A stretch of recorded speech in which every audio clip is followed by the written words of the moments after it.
সবাইকে ধন্যবাদ যে তোমরা এই সকালবেলা ঘুম থেকে উঠে ক্লাস করার জন্য হাজির হয়েছো। আজকে আমি জৈব রসায়নের বিক্রিয়ার কৌশল পড়াবো। আজকে এই বিক্রিয়ার কৌশল কিন্তু খুব ইম্পর্টেন্ট। অর্গানিক কেমিস্ট্রি এবং বিক্রিয়ার কৌশল এগুলো পরীক্ষায় থাকে এবং একটু অন্তত বুঝতে হবে আসলে যে এটা কিভাবে করতে হয় এবং কিভাবে লিখতে হয় এবং বিক্রিয়ার আইটেম গুলো আমরা আজকে এখানে দেখাবো। আজকে সরাসরি চলে যাই, দেখা যায়? জি স্যার। দেখা যায়। জি স্যার। আজকে আমরা অর্গানিক কেমিস্ট্রি পড়বো। এটা দ্বিতীয় অধ্যায়, দ্বিতীয় পত্র, জৈব রসায়ন। তা আমরা আজকে শিখবো কি, সেটা যেটা শিখবো সেটা আমরা আজকে দেখে নেই।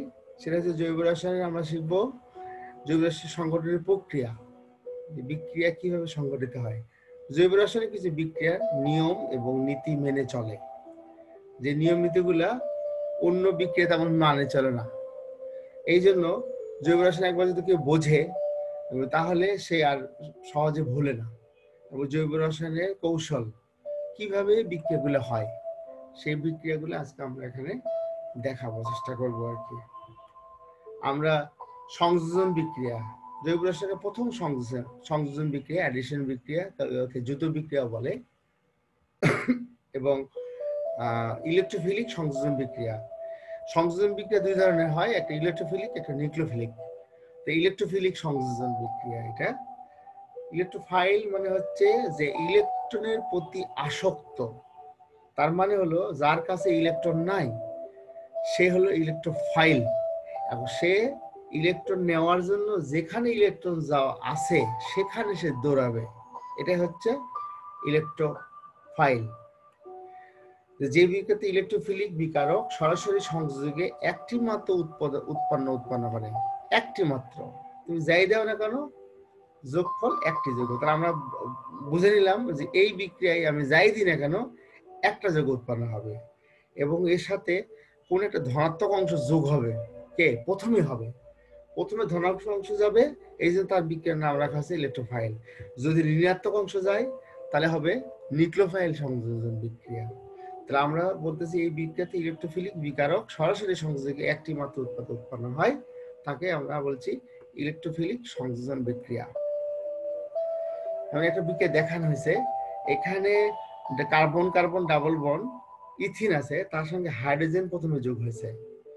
প্রথমে হাইড্রোজেন যোগ হয়েছে, তারপর ক্লোরিন যোগ হয়েছে। যৌগ কিন্তু এখানে একটা হাইড্রোজেন, এখানে একটা ক্লোরিন, একটি মাত্র। দেখো দুটা বিকারক, যৌগ উৎপন্ন হচ্ছে একটা। আগেই আমরা সংজ্ঞার মধ্যেই বলছি, সংজ্ঞার মধ্যে বিক্রিয়ার যে নিয়ম নীতি আমরা পেয়ে গেলাম। ইলেকট্রোফিলিক সংযোজন বিক্রিয়ার কৌশল আমরা দেখি। দেখো কার্বন কার্বন ডাবল বন্ড, এখানে যে দুই বিকারক আছে, একটা হচ্ছে প্লাস অংশ, একটা মাইনাস অংশ। তাহলে যেহেতু ইলেকট্রন এখানে ঘনত্ব বেশি, তাই প্রথমে এই প্লাস অংশটুকু যাবে ইলেকট্রনের দিকে আর নেগেটিভ অংশ থাকবে উপরের দিকে, এবং এই বন্ধন ভাঙা শুরু করবে আর এই বন্ধন গড়া শুরু করবে। একসময় দেখা যাবে যে এই এক্স এর সাথে সে বিক্রিয়া করে অলরেডি বন্ধন সৃষ্টি করছে আর ওয়াই কে সরাই দিছে। এটা হচ্ছে কমপ্লেক্স, জটিল কমপ্লেক্স।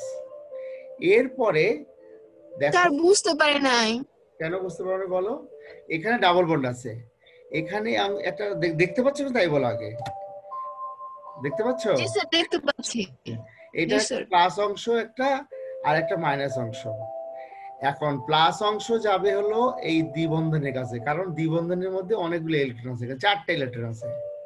তো চারটা ইলেকট্রনের কাছে প্লাসটা যাবে, আর নেগেটিভটা দেখো উপরে আছে, এটা কিন্তু উপরে থাকবে।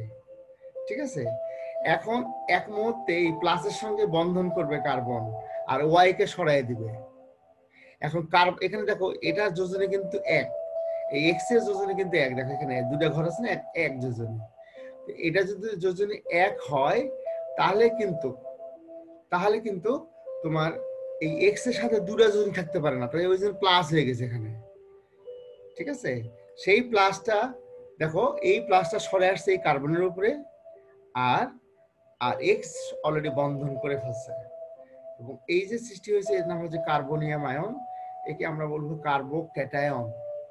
ঠিক আছে, কার্বোক্যাটায়ন হয়েছে এবং কার্বোক্যাটায়ন পরের সাথে ওই যে নেগেটিভ অংশ যেটুকু আছে সেইটা এর সাথে যোগ হয়েছে, হয়ে দেখো দুটা জিনিস ছিল এখানে, একটা জিনিস উৎপন্ন হয়েছে। আমি যাই দিয়েছি কেন সেটা যোগ হয়ে গেছে, এই জন্য নাম রাখা হয়েছে সংযোজন বিক্রিয়া। আমরা একটা উদাহরণ দিলে বুঝতে পারবো যে আসলে কিভাবে এই সংযোজন বিক্রিয়াটা হয় আর কি। দেখো যে এই বিক্রিয়া কৌশলটি সাধারণত সকল সংযোজন বিক্রিয়ার জন্য প্রযোজ্য। এখানে দেখা যাচ্ছে যে অ্যালকিনের দ্বিবন্ধনের দুর্বল পাই ইলেকট্রন মেঘ আগত বিকারকের আংশিক ধনাত্মক চার্জের সাথে যুক্ত হয়ে হালকাভাবে সিগমা কমপ্লেক্স নামক জটিল যৌগ সৃষ্টি করে। এই যে যৌগটা যেটা হয়েছে এটা হচ্ছে সিগমা কমপ্লেক্স যৌগ, জটিল যৌগ আর কি, কমপ্লেক্স মানে জটিল যৌগ আর কি।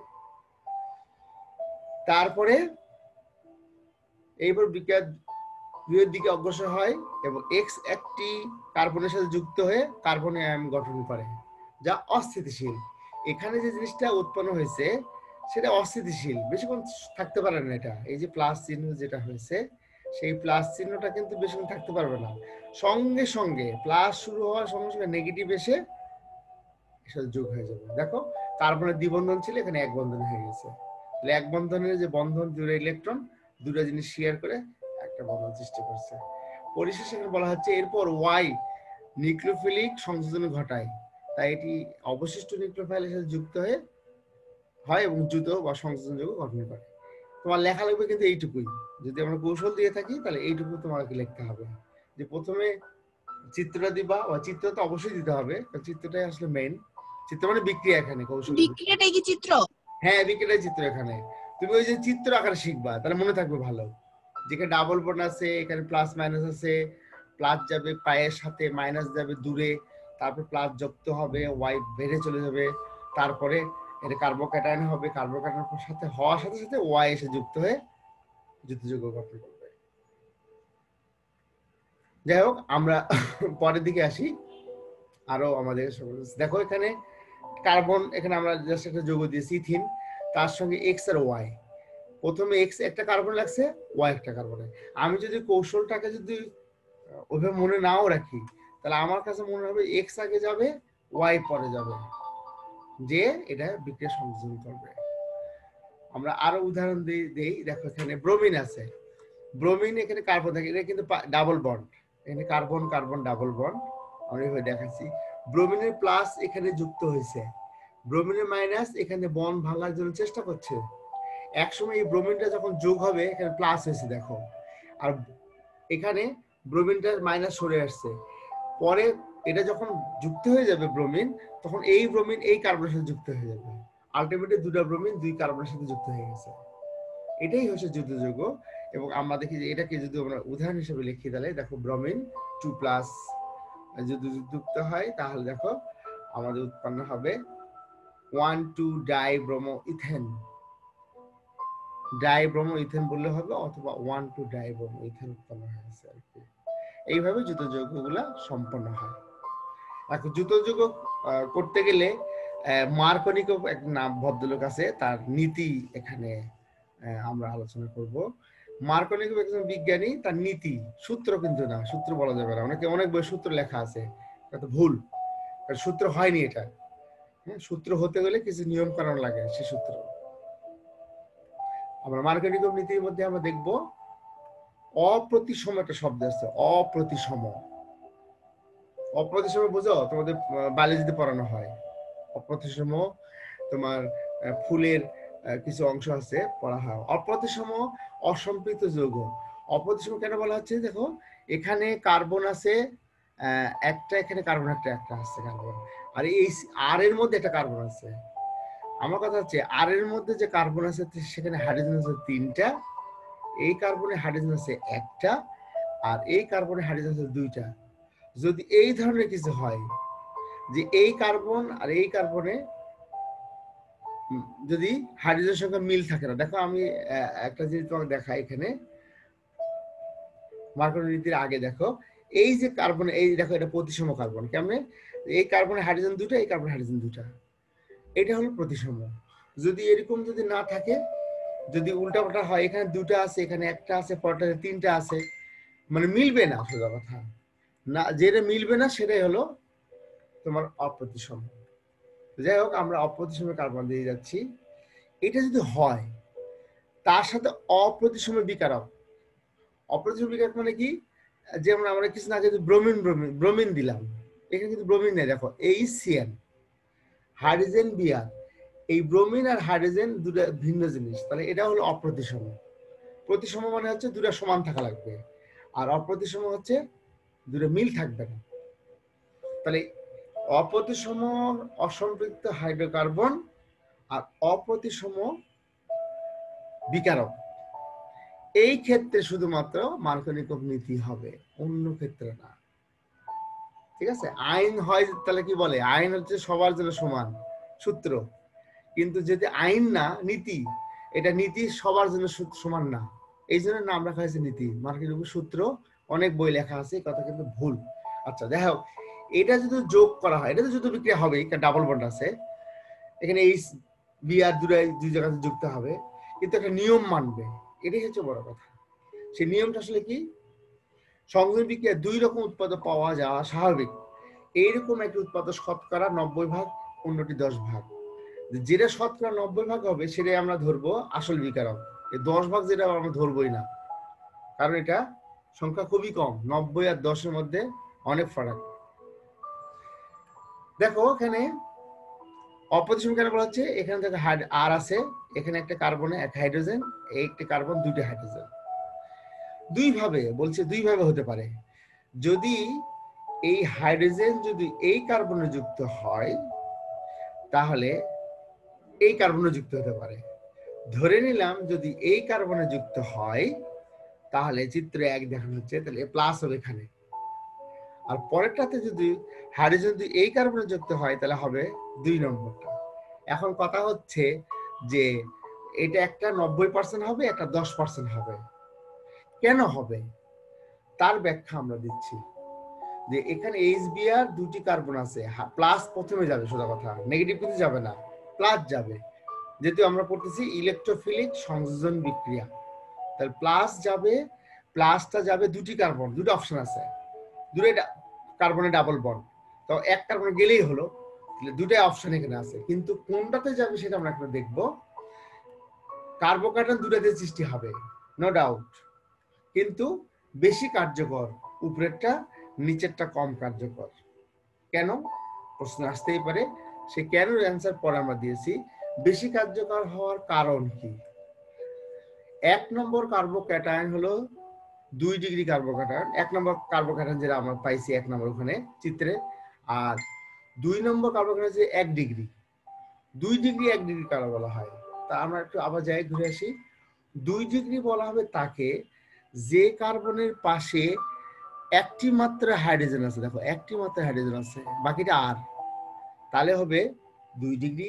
আর যে কার্বনের পাশে ন্যূনতম 2টি হাইড্রোজেন আছে সেটা হলো 3 ডিগ্রি। বা তো এখন কথা হচ্ছে, যে হাইড্রোজেনের সংখ্যা যেখানে বেশি আছে সেটা হবে কম কার্যকর, আর যেটার মধ্যে আর আছে এবং হাইড্রোজেন একটা মাত্র আছে সেটা হবে বেশি কার্যকর। তাহলে আমরা 2 ডিগ্রি কার্বোকার্বন বেশি স্টেবল হচ্ছে 1 ডিগ্রি কার্বোকার্বন।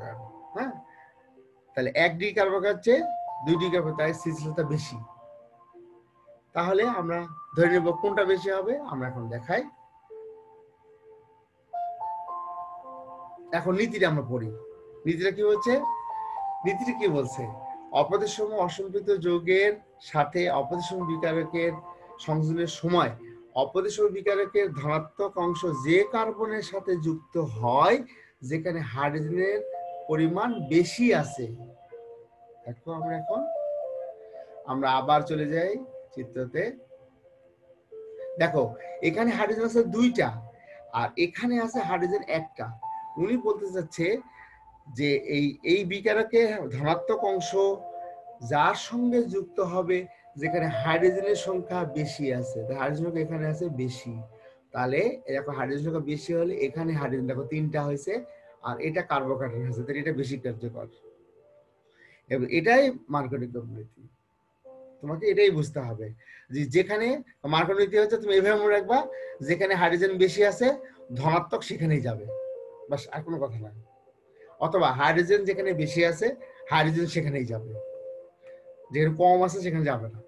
এটাই হচ্ছে মার্কোনিক নীতির মূল উদ্দেশ্য। সো তাহলে দেখো আমরা যদি এরকম ভাবে লাস্টলি যদি আমরা বলি, দেখো এখানে কার্বোকাটায়ন আছে, এটাই কিন্তু স্টেবল, তার সাথে ব্রোমিনটা পরে লাস্টে যোগ হয়, এই যোগ উৎপন্ন হয়েছে। আগে কিন্তু আমরা এটা পেয়ে গেছি অলরেডি, এটা হচ্ছে বেশি স্টেবল, ওটা 10% যেটা হয়েছে সেটা আমরা এখানে বেশি নিয়ে আসতেছি না, কারণ মার্কোনিক নীতির একটা নীতি মানে, হ্যাঁ, সেটাই আমরা এখানে দেখালাম।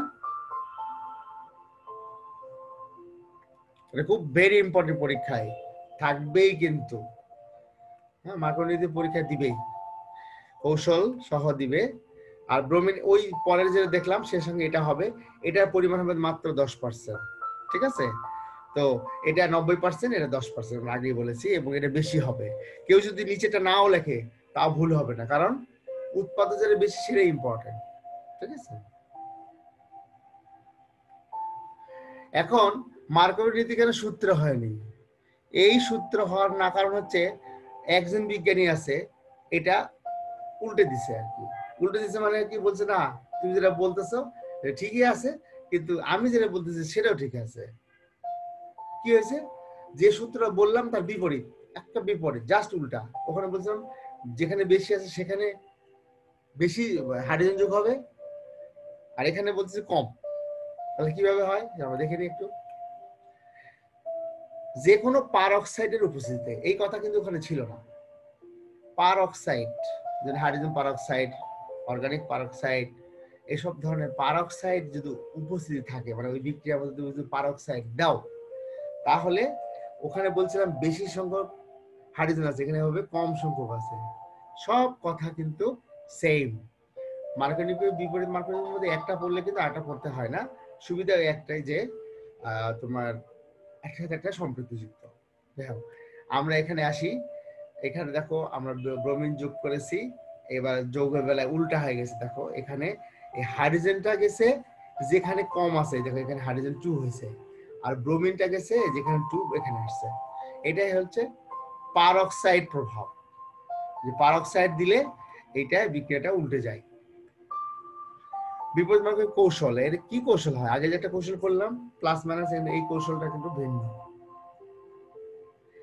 প্রথমে ব্রোমিন করে কি, bromine free radical hydrogen free radical উৎপন্ন করে।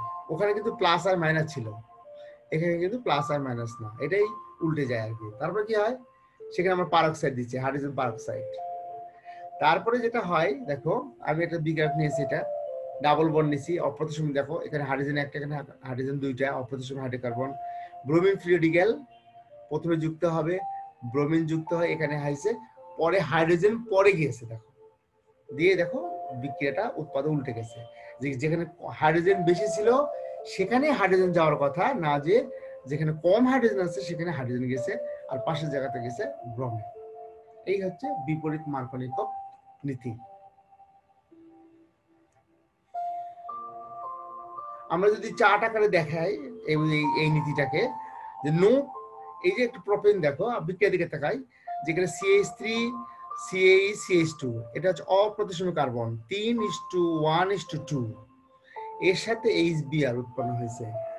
নো যদি পারঅক্সাইড হয় তার মানে কি হবে, হাইড্রোজেন যাবে এখানে বেশি জায়গাতে আছে, দেখো বেশিতে, আর ব্রোমিন গেছে মাঝখানে, দেখো উৎপাদন হয়েছে এটা। এটা মার্কোনিক নীতি। দেখো এই বিক্রিয়াটা খুব ইম্পর্টেন্ট এবং বোঝার জন্য। আর যদি পারঅক্সাইড দেওয়া হয় তাহলে দেখো হাইড্রোজেন চলে গেছে এখানে, আর ব্রোমিন চলে আসছে এখানে, যৌগ হয়েছে দেখো এখানে। এগুলো অ্যান্টি মার্কোনিক। অ্যান্টি মানে হচ্ছে বিপরীত। তাহলে পারঅক্সাইড দিলে কি হবে আর পারঅক্সাইড না দিলে কি হবে সেটা কিন্তু এখানে আমরা স্পষ্ট করে দেখতে পাচ্ছি। এটাই মার্কোনিক এবং অ্যান্টি মার্কোনিক নীতি। পারঅক্সাইড দিবা আর দিবা না, যদি না দাও তাহলে হবে মার্কোনিক, না দিলে হবে অ্যান্টি। এই যে বিজ্ঞানী, এর নাম হচ্ছে খারাস, উনি এটা আবিষ্কার করেছে। তাহলে পারক্সাইডটা আমরা বুঝে নিলাম। তারপরে দেখো আমরা যাই ইলেকট্রোফিলিক সংযোজন বিক্রিয়ার মধ্যে আরেকটা বিক্রিয়া আছে ওজোনোলাইসিস। ওজন যোগ হবে কিভাবে হবে আমরা একটু কৌশল দেখি। যে একটা ডাবল বন্ড তার সাথে ওজন, প্রথমে ওজোনাইড মানে দ্রুত যৌগ গঠন করবে, 3টা অক্সিজেন, তো 3টা অক্সিজেন যুক্ত হবে এইভাবে। তারপরে এই অক্সিজেনটা সরে যাবে, 2 অক্সিজেন 2টি কার্বনিল যৌগ উৎপন্ন হবে। দেখো এটা কার্বনিল যৌগ। কার্বনিল মানে কিটন মূলক আছে, অ্যালডিহাইড বা কিটন মূলক, 2টা উৎপন্ন হবে প্লাস। আমরা উদাহরণ দেই, দেখো CH2CH2 ইথিনের সাথে ওজন বিক্রিয়া করলে উৎপন্ন হচ্ছে একটা হচ্ছে ইথানল, সরি মিথানল, এটা একটা মিথানল, এখানে আরেকটা মিথানল উৎপন্ন হয়েছে, 2টা মিথানল। দেখো এখানে 2টা দেওয়া আছে, এখানে 2টা উৎপন্ন হয়েছে। তো দেখো যে কৌশলে এমন একটা জিনিস, যে একটা জিনিস জানলে আমরা সরাসরি এখানে কৌশলে যদি আমরা জেনে ফেলি তাহলে আমাদের এটা বের করতে কোনো সমস্যা নেই। এখানে যাই দিন এখানে, ওখানে হাইড্রোজেন দেই, CH3G যায়, সমস্যা নেই। কিন্তু আমার যৌগ বিক্রিয়া হবে মেন ডাবল বন্ডের সাথে। যেটা আমরা যখন বিক্রিয়া ভালো করে শিখাবো, এখন তো কৌশল শিখাচ্ছি, বিক্রিয়া শেখার সময় এটা তোমরা বুঝতে পারবা। এখন আমরা আসছি উল্টা নিউক্লিওফিলিক, যেমন HBr HCN, আর HCN এবার CN যুক্ত হবে। একটা বিক্রিয়া এখানে দেখা হয়েছে, আমি আগের সংজ্ঞা, আগের মধ্যে সংজ্ঞা, যে জাস্ট খালি ইলেকট্রোফিলিক আর হচ্ছে নিউক্লিওফিলিক। অনেক বিক্রিয়া এখানে আছে। যখন এখানে CH3CN, দেখো CN একটা যুক্ত হচ্ছে, হাইড্রোজেন যুক্ত হচ্ছে, এখানে এই বিক্রিয়াগুলা তোমার সচরাচর এই বিক্রিয়াগুলা দেয়, সব এই বিক্রিয়া দেয় না। লাস্টে একটা বিক্রিয়া অপশন রেখেছে, আমি এটা লিখে দিয়েছি। আমরা এখন সরাসরি কৌশলে যাব, কারণ কৌশল করলে এটা আমার কাছে খুব সুবিধা হবে। দেখো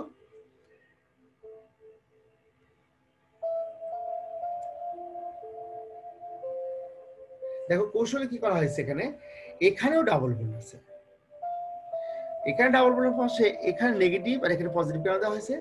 অক্সিজেনের চেয়ে কার্বন কম নেগেটিভ, অর্থাৎ অক্সিজেন বেশি নেগেটিভ, কার্বন কম নেগেটিভ। তাহলে যে বেশি নেগেটিভ তার পাশে হবে মাইনাস, আর যার পাশে কম নেগেটিভ সে হবে প্লাস। সরি, তাহলে এই CN যাবে এই কার্বনের সাথে, প্রথমে নিউক্লিওফিলিক অ্যাডিশন বলছি আমি, আগে এ যাবে, কার্বনের সাথে যুক্ত হলে এই অক্সিজেন ডাবল বন্ড ভেঙে যায়, নেগেটিভ হয়ে গেছে। তারপর এখানে হাইড্রোজেন আছে প্লাস, এই হাইড্রোজেন পরে ওর সঙ্গে যুক্ত হয়ে দেখো হয়েছে। তাহলে আমরা যদি এই একটু বিক্রিয়াগুলোকে একটু আগে যাই, কৌশলের আগে আমরা বিক্রিয়া করে দেখালাম যে এখানে এই CN দেখো আমরা যুক্ত হয়েছে, OH CN হয়েছে, আমরা দেখালাম। এখানে মনে করো অ্যামোনিয়া বা হাইড্রোজেন আছে, তাহলে অ্যামোনিয়া NH2 আগে যাবে, তারপর হাইড্রোজেন পরে যায়, OH যুক্ত হয়েছে, সেম। তাহলে একটা বিক্রিয়া যদি আমরা শিখি, অন্তত সেই বিক্রিয়ার সাথে সম্পৃক্ত সব বিক্রিয়াগুলো কিন্তু আমাদের বোঝা খুবই সন্তোষজনক। এখানে যখন G আসছে, এখানে NH2 আছে, একটা হাইড্রোজেন প্লাস হয়ে যাবে, আর NH2 যোগ হবে কার্বনের সাথে, আর ওই হাইড্রোজেনটা যায় ওই যে অক্সিজেনের যুক্ত OH হবে, অ্যালডিহাইড এর সাথে সংযোজন বিক্রিয়া করলে অ্যালকোহল হয়। এটাই হচ্ছে মেইন। ঠিক, আমরা সংযোজন বিক্রিয়া দেখলাম, কৌশল দেখলাম, কৌশলের জন্য কি লিখতে হবে সেটাও লিখলাম। সাধারণত সকল নিউক্লিওফিলিক সংযোজন বিক্রিয়া কিন্তু প্রযোজ্য। এখানে দেখা যাচ্ছে কার্বনিল যৌগ দ্বিবন্ধনের দিকে আগত বিকারকের নেগেটিভ অংশ CN কার্বনের সাথে যুক্ত হয়, মধ্যম অংশে নেগেটিভ যৌগ সৃষ্টি করে, যা স্বাভাবিকভাবে অস্থিতিশীল। এরপর বিক্রিয়াতে হাইড্রোজেন যুক্ত হয়ে এই বিক্রিয়া সম্পন্ন করে। জাস্ট নেগেটিভ আগে জয়েন্ট হবে, মাঝখানে নেগেটিভ যৌগটা নেগেটিভ সৃষ্টি হবে, তারপরে হাইড্রোজেন যায় ওই নেগেটিভকে পজিটিভ নিউট্রাল করে দিবে এবং আমার যৌগ উৎপন্ন হবে। এইটুকু লিখলেই হবে। তো ঠিক আছে, সবাইকে ধন্যবাদ। আজকে ক্লাসে তোমাদের কোনো প্রশ্ন থাকলে বা কোনো কিছু থাকলে আমাকে পরে জানাবা, এবং তোমাদের যদি কোনো সমস্যা হয়, আমার কথা হচ্ছে তোমরা কিন্তু আমাকে অবশ্যই জিজ্ঞেস করবে, এবং পার্সোনালি যদি কোনো সমস্যা হয়, স্যার এটা আমি তো বুঝতেছি না, এটা বুঝতেছি না, তখন তাহলে কিন্তু আমি অবশ্যই তোমরা এটা করবা। আসসালামু আলাইকুম স্যার। হ্যাঁ, ধন্যবাদ সবাইকে, ভালো থেকো।